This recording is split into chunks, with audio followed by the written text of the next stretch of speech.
मी आज खीर तयार करणार आहे। त्याच्यासाठी लागणारे साहित्य: अर्धा वाटी मी रवा घेतलाय, अर्धा पेला दूध आहे, हे बदाम बारीक करून ठेवलेले आहे, चारोळी घेतली आहे आणि केसर आहे आणि हे मनुका आहे। हे आता मी साहित्य घेऊन ठेवलं आहे। आता मी गॅस पेटवून त्याच्यामध्ये मी तूप घालणार आहे। साधारण अर्ध्या वाटीला हा मीडियम चमचा घेतलेला आहे तूप मी।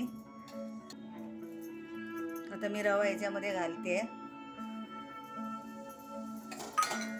हे थोडा मीडियम गॅस ठेवावा लागतो, नाहीतर रवा पटकन करपतो। हा बारीक रवा नसून जाडा रवा आहे, सध्या बारीक रवा मिळत नाही। आणि इकडे मी गॅसवर पाणी गरम करत ठेवलेलं आहे। एक टोप हा मीडियम टोप ठेवलाय गरम करत पाणी। हा रवा जरा चांगला फुलू द्यायचा। हा बघा, रवा मस्तपैकी लालसर कलर आलाय। आता याच्यामध्ये गरम केलेलं मी पाणी ओतते। हे बघा, हे छोटा टोप आहे, तो मी याच्यामध्ये पाणी ओतते आता।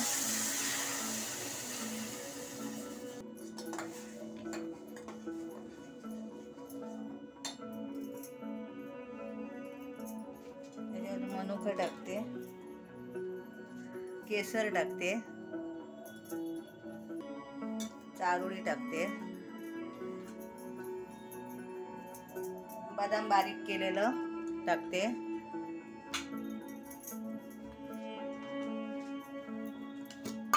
आपल्याला जेवढं गोड हवं असेल त्याप्रमाणे तुम्ही करू शकता, पण मी हे असे चमचे 4 टाकते खिरीमध्ये।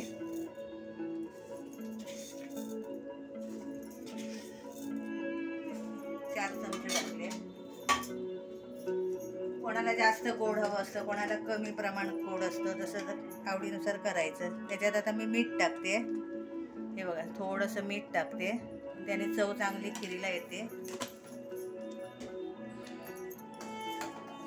हे बघा, चांगली ढवळून जरा घ्यायची।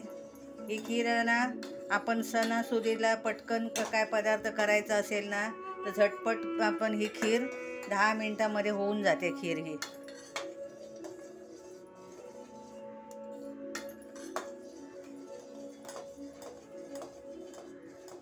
आता मी दूध टाकते याच्यामध्ये। गॅस जरा मोठा केलाय।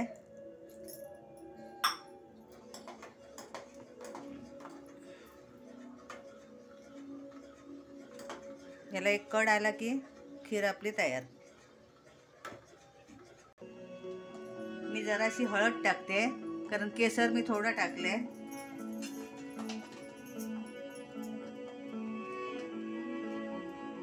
वेलची पूड टाकते।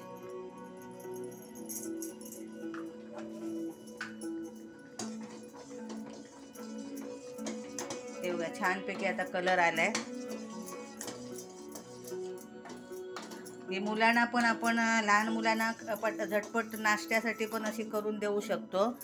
ज्या मुलांना चपाती आवडत नाही, पावाऐवजी वगैरे नाश्त्याला ही अशी खीर पण खाऊ शकतात। सणावाराला पण आपण झटपट पदार्थ म्हणून खीर करू शकतो। हे बघा, छानपैकी कलर आलाय। हे बघा, ही झाली खीर तयार।